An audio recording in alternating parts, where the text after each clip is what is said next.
So with his situation, with the reports that came out, about them trying to hide it, saying that he had more than one drug in his system, and he's a second offender as well too with that. So I would love to see what his statement is that they taking so long to prepare, but it's just sad though. It's sad, especially when you in a situation where you've been crying, like literally crying, being an internet whore, talking about crazy stuff.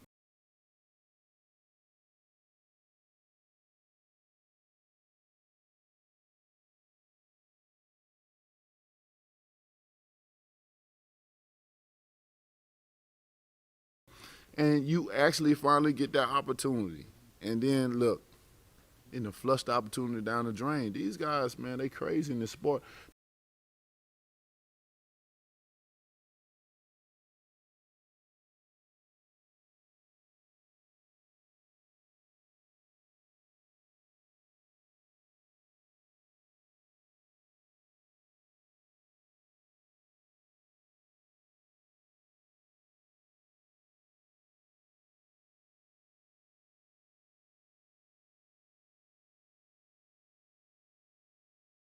And you actually finally get that opportunity.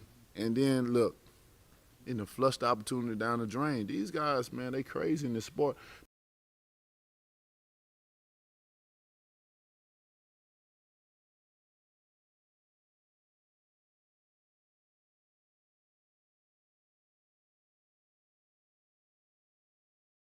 They already understand the severeness of this sport. Why would you risk the opportunity just to get the advantage? Yo, my dons, make sure you hit that like button, comment, subscribe, and obviously hit the bell for notifications. So we just heard there from Deontay Wilder by way of Mihail Joy Helps and Behind the Gloves. Now, in my video I dropped yesterday discussing Dillian Whyte and the WBC's decision to suspend Dillian. In that video, I actually speculated about conspiracies and about collusion with the WBC and Deontay Wilder. Now, I'm the first one who broke it. Back when Wilder fought Bum Zeal, I dropped a video where Wilder and Mauricio Suleiman, the WBC chief, was sitting there kissing each other's neck after the fight and whispering sweet nothings in each other's ears. And I said in that video, I think it's a bit weird. It supports, or it at least supports the collusion theory between the WBC and Deontay Wilder. Bearing in mind, WBC had no problem mandating Bumain Stavern 2 after he did nothing, had no problem mandating Dominic Bumzeal after he did nothing, had no problem dragging up Fury after 3 years off and mandating him, had no problem bringing in Luis Ortiz. Funnily enough, Ortiz actually failed a drugs test and the WBC overlooked it. Actually overlooked it. Yeah?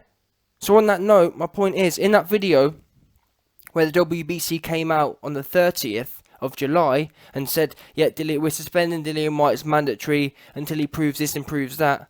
Firstly, my question is, why don't they overlook the suspension for Dillian the same way they did Ortiz? Exactly the same position. That's the first thing. But more importantly, and more specifically to this video, what do we know? That clip I just showed you of Deontay Wilder talking to Michelle Joy Phelps, if you listen to what he says, he's talking about for a good minute or good 30-45 seconds, talking about, oh yeah, Dillian Whyte's, he's been a internet whore and he's been begging for the fight, and why would you be begging for the fight and now you've lost your shot? I'm thinking, wait there, this video came out with Wilder and Mihail Joy Phelps. That came out 3 or 4 days ago. So how did Wilder already know 4 days before the WBC's position to suspend him?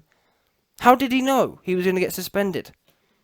In fact, actually, how did he know he was going to lose his mandatory? Maybe Wilder's even forecasting that he's not even going to be suspended. Dillian Whyte's actually going to lose his shot. How does Wilder know this? Now, I guess you could argue, naive people would argue, oh well, he's just speculating, but it can't be speculation. Do you know how?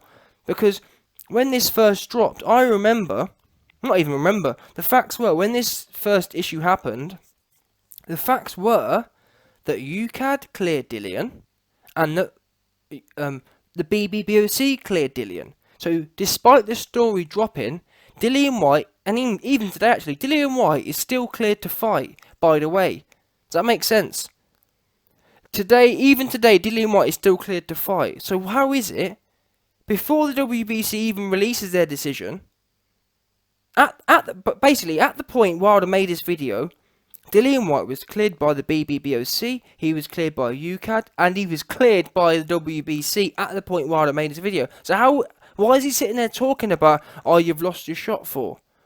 It just seems fishy. I don't know. It seems really odd, and that's what makes me laugh, because I remember when Ortiz popped, literally, I remember they had the press conference, Ortiz versus Wilder, and literally a week after, or maybe a day after, it was literally really quick, Ortiz popped.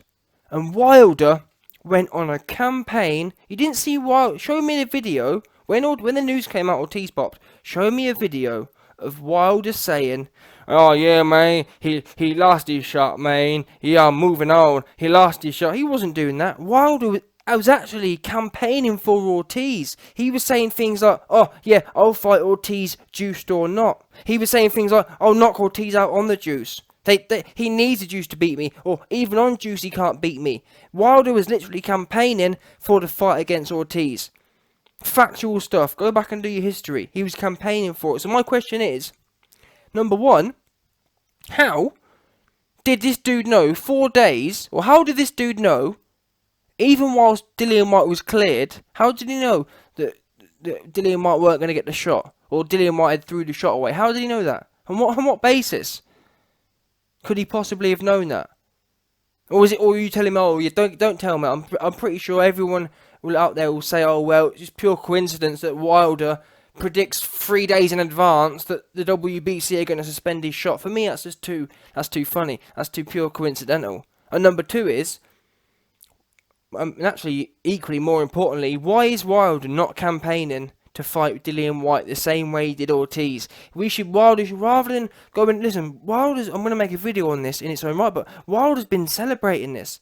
Let's not forget, when Dillian Whyte first got his mandatory shot, after, I think it was the Monday or whatever, or the Sunday, after he beat Rivas, Wilder had nothing to say. All Wilder had to say was, he put his prettiest picture up, and smiled for the picture, put his cutest filtered picture up, and told Dillian, oh Dillian, I'm ready for you, baby. He was ready for the pipe. That's what he was about to get. That's all he could do. He knew he was in the presence of an alpha, Dillian Whyte. Yeah? And that was at the point that he knew he was lined up, he was mandated to fight Dillian. No news, nothing to say, no smoke wanted. The second the boxing scene released the story, it wasn't confirmed by UCAD, it wasn't confirmed by BBBOC. But the minute he heard something, he was talking about, oh, it's disgraceful. He was celebrating, he was loving it, he was emotional, he was high on life. Yeah, wrote about 60 paragraphs, wrote about 1,000-word essay, 3,000-word essay, talking about how it's disgraceful and, oh, Dillian Whyte, this, that, the other. Where was that same energy? Why is it Wilder isn't consistent? He has no problem fighting Fury, who's also allegedly had things going on with substances in the past. Why is he had no problem fighting Ortiz? Why is the same energy? Why isn't Wilder coming out and saying, you know what, Dillian Whyte, I want to fight. Why isn't Wilder pressuring the WBC the same way he pressured the WBC to fight Ortiz? He should be coming out now. If he wasn't scared of... This is what I mean. You can always tell people's true intentions by their behaviours. Behaviours don't lie. Yeah, and the minute someone stops being consistent, that's for a reason. The reason he was campaigning for Ortiz despite a dirty test was because he was confident he could beat Ortiz. Was because he wanted to fight Ortiz. He wanted to fight a 65-year-old man. Now, what does that really... What a 35-year-old man fighting a 65-year-old man, that in itself says something about you. Yeah? And it's not even like you can say, well, Ortiz popped for steroids. Ortiz popped for heart medication. Therefore, even actually proving how old Ortiz is. You don't start taking heart medication at 35-year-old. You start taking it when you're 60, 65, which is what Ortiz has now been confirmed to have. Carbon dating has put Ortiz back at 65 years old. Yeah? Luis Artifact Ortiz. That's his new name. That's his nickname. Artifact. Yeah? Luis Fossil Ortiz. But anyway, my point is,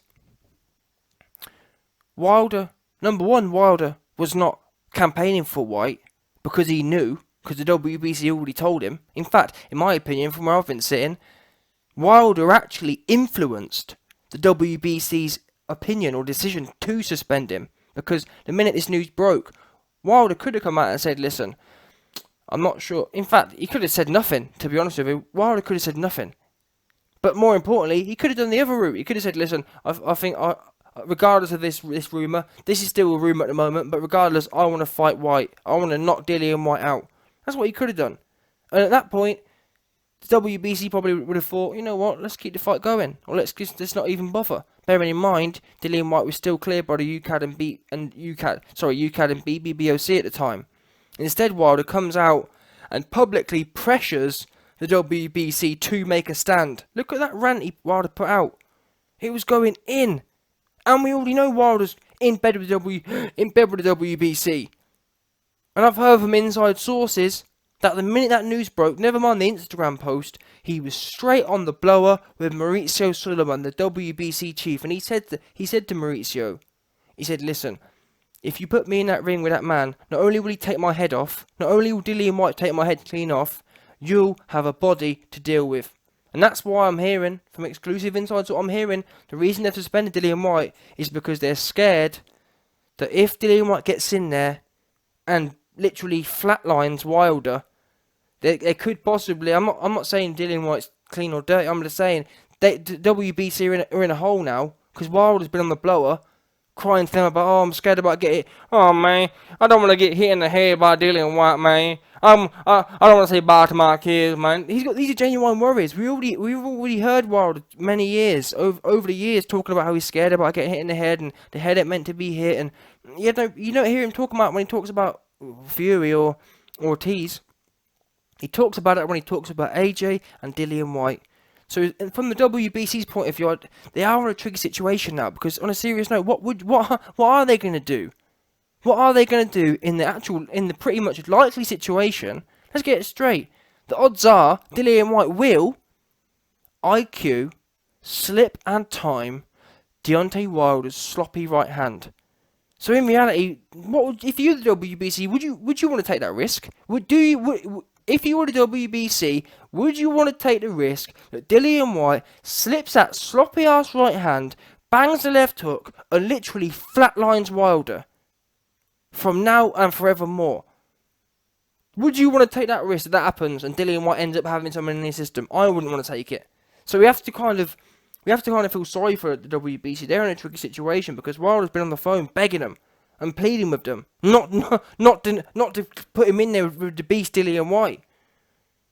But to finish this video off, people can think I'm joking or whatever. These are the facts. I'm bringing you day after day. I'm bringing you exclusive information from leaked sources, confirmed, valuable, verified sources. Deontay Wilder is scared for his life about Dillian Whyte.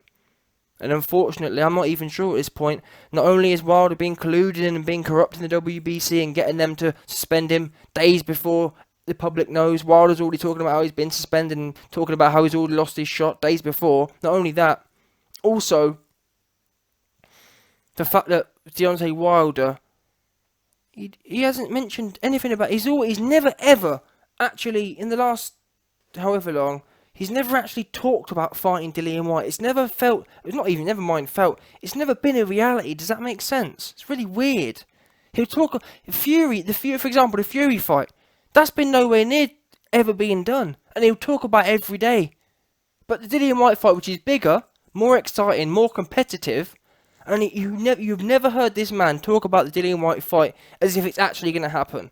And that makes me a bit fishy as well. Has PBC had something to do with this dirty test? It does seem a bit odd, I've got to be honest.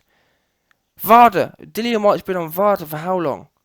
Nothing about it. Dillian Whyte's part of the WBC.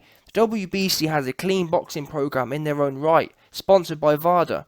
That's why, do you remember, Pig, Baby Miller, and allegedly Errol Spence refused to join the WBC clean boxing program. Dillian Whyte's been signed up to that all day, but he's been testing clear. Is it? You tell me, is it coincidence? The first time is it coincidence? The last fight, the very last fight before the Wilder fight, is it coincidence that that's the fight that one random ass test comes up?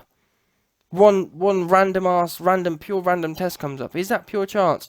I don't know, man. It seems fishy.com. And we also have Dillian on a recorded video, not knowing he's being recorded, talking about how he's been set up. Another bit of evidence which supports Dillian Whyte. Why would he be talking about being set up for if he knew he was doping? Or in a leaked conversation. Nah, man, I don't know. It's all fishy to me. If Wilder was putting out a positive look on this, I wouldn't mind. But the fact he's never wanted this fight ever. He's never wanted it. He campaigned to the WBC. God knows, when you're in fear, I've said this before, when you're suffering with anxiety and fear, you never know the lengths these people will go to. You can all say, oh, well, how would he do it? Listen, money talks. You can get people killed for X amount of money. Never mind putting some Debo in their test tube. That's a lot easier than killing someone, I'm pretty sure. If you can take a life for 10 grand, I'm pretty sure you can put some Debo in somewhere for 10 grand as well. And what's interesting is, going forward, let's see, like, if you've taken Debo genuinely, there should be these days they have these things called blood passports. Blood passports basically means that they're tracking your blood and gaining data on your blood. So my thing is, if it turns out that Dillian Whyte only had it in one test, that reeks of something fishy going on. Because if he's been cycling Debo, there should be like a trend, i.e. more or less. There should be a trend. It doesn't just appear in one sample on its own. How is that possible? I'll tell you how it's possible. If someone puts some crap in one test tube, people can't always put it in everywhere. It's very hard to get access to every test tube over a long period of time. However, the odd one is a lot easier. Contamination, man. Not perverse contamination. That's what it smells like to me. And Wilder's, listen, he's been cheering about it. Happy as Larry. He feels like he's been let off the hook.